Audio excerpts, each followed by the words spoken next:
With the threats of a recession becoming more apparent, we will be going through many economic changes in the coming years. Some people are going to become incredibly wealthy, while others are going to lose everything.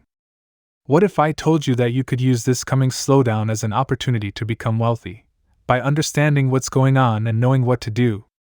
If you watch this video until the end, you'll know exactly how to do that because I'm going to go over specific things you can do to get ahead during such times. This video is going to cover the entire thing, so make sure you watch this video in its entirety. Hi, my name is Mohit, and I teach people about money, personal finance, and investing. If you are interested in improving your financial future, subscribe and hit the like button if this video is helpful.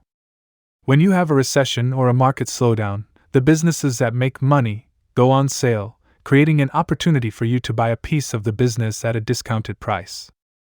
You need to know what to look for and how to find the opportunity. So the question becomes, where to look, and the answer will depend on how involved you want to be. In this video, I'm going to start by going over the least involvement from your end and going to the most involvement. So I'm going to talk about several different strategies, depending on how risky you want to be, how involved you want to be, how much time you want to invest, and how much money you want to invest. Booms and busts are a part of our economic system, and they've been happening for centuries and will continue to happen. What happens to so many people is they don't expect it, so they get blindsided by it, and then they lose everything. But the people who understand it, those who are financially educated, are not shocked by it. They know what to do when it happens and how to take advantage of it. You have boom periods when the market rallies, and then you have these bust periods when you have a market crash or a recession. This is when people get scared, and they start to panic sell. This creates a massive opportunity for you to come in, buy and ride the wave upward. Now the goal for you isn't to perfectly time the market because nobody can perfectly time the market, but when you see these types of drops happen, it creates opportunities for you to come in and buy. When a market crash happens, if you're financially educated and prepared, you have access to capital to go out and make an investment. That is when you can take advantage of opportunities to come. Before we get into this section, I need to remind you that I am speaking from my own experience, and I am not a qualified financial professional. Please seek the advice of a professional before making any financial decisions. Let's start by talking about the least involved way for you to take advantage of this coming economic slowdown. This is for people who want to spend less time and energy figuring out how to invest their money. The most passive way to take advantage of an economic slowdown in a market crash is by doing something called DCA, which stands for dollar cost averaging. In this method, every time you get paid, a portion of your money is going to be automatically and consistently invested into a number of different stocks, ETFs, or potentially even cryptocurrencies depending on what you want to invest in. Now the nice thing is that during an economic slowdown, when everything is at a discount, your money will be able to buy more than what it could buy before. For example, suppose you wanted to buy a stock that is worth $100, and every month, you're investing $100 into this company. That means every month you're getting one share, but if you can keep investing this $100 a month and let's say the price of the stock drops to $50, well, now you invest $100, and you're getting 2 shares for the same price as before. I can't tell you what to invest in because everybody's financial goals are different, your risk tolerance is different, and your time horizon is different. I will provide you with some examples to do your research. One example is investing in an S&P 500 ETF. The S&P 500 is a group of the 500 biggest companies on the stock market, so it's essentially a way for you to invest in the American economy. If you want to take on more risk, you can consider investing your money into ETFs, which gives you exposure to specific sectors like technology or pharmaceutical sectors. If you're looking for passive income where you can get paid without selling your investment, then you can invest your money into dividend-paying ETFs. You could also consider dollar cost averaging by investing your money into emerging market ETFs. These companies are outside the United States and don't operate based on the dollar. So, if you're worried about an economic slowdown hurting the dollar, in that case, you could invest your money outside of the United States into countries and companies that are less affected by what's happening within the United States. The second way you can invest your money is a little bit more involved, but it can give you even bigger returns. This is what I call drop investing. This is an active way for you to invest in liquid investments. Liquid investments are things you can buy and sell quickly, like stocks or cryptocurrency.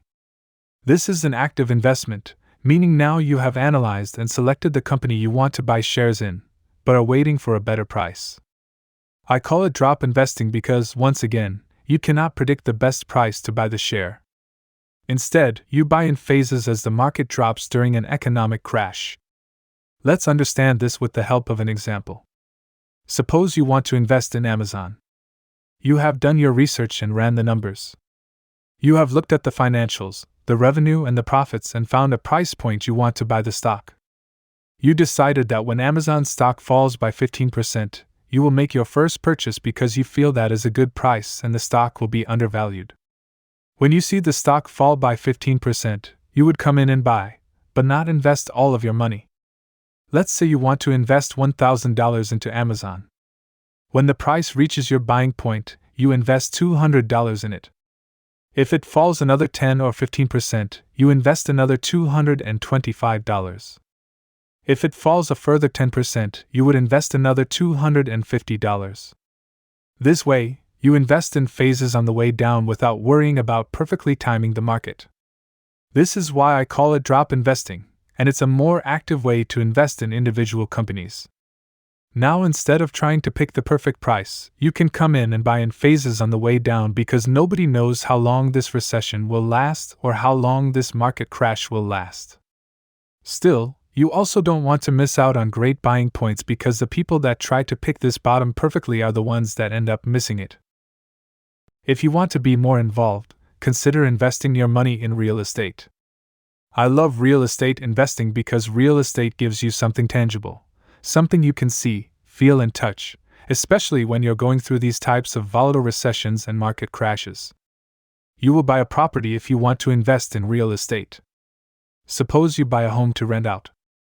If you do it correctly, this rent will cover your property taxes, mortgage, insurance, and maintenance fees and also provide some cash flow every month.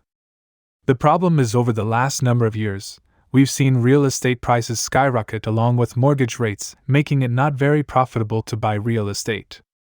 Now, as we're facing the cycle where interest rates have gone up so much and home prices have gone up, many people are walking away from homes. This will eventually hurt real estate prices, which could create more opportunities for real estate investors. This is where you want to ensure you understand what area you're investing in. You must understand what type of cash flow you are looking for and how much risk you are willing to take. This way, you can look at the suitable properties in the proper neighborhoods, and when you see prices drop and you see properties where the cash flow is now in your range because property prices are falling, that's when you want to come in and pull the trigger to go out and buy. Having a good team of real estate managers and attorneys to help you find and finalize the deals will be crucial. This brings us to the fourth option, which is also the most active. It is to go out and buy a physical business that is now on sale. You will have to find the opportunities to buy a business, take it over, renovate it, and potentially flip it or continue to operate it. This is a high-risk, high-reward option and is going to be more capital-intensive. The idea is that when the economy goes down, many companies will be overloaded with debt or are structured so they cannot make any money. These business owners might want to get out of the business, which can create an opportunity for you to buy it at a discounted price. You can then take over the company, make the necessary changes, and run it profitably. If you're interested in this, get a good accountant and an attorney. That way, they can help you through the due diligence and have you understand the company's numbers and the legal side so that you know what you can and cannot do. Please share this video with all your friends so they can also take advantage of the coming recession. And if you haven't already done so, please subscribe and leave us a like. See you in an upcoming episode.